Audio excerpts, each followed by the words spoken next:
Hello everyone, welcome to this video. In this video, I will show you how to fix camera not working in Motorola G67.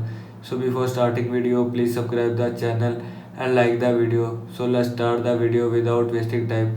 First of all, restart phone. Swipe down, open quick setting panel. Click on power off icon and click on restart. After click on restart, restart your phone. Now go back. After that, clear cache. Open setting, scroll down, click on apps. Now here you will see app, search camera app.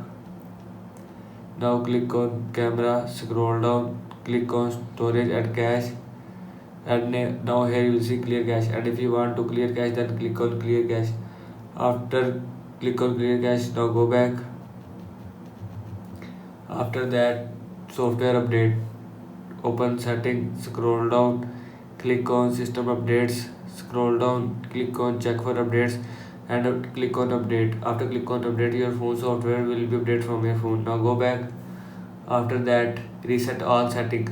Again open setting, scroll down, click on system, scroll down, click on reset options, and click on reset device setting.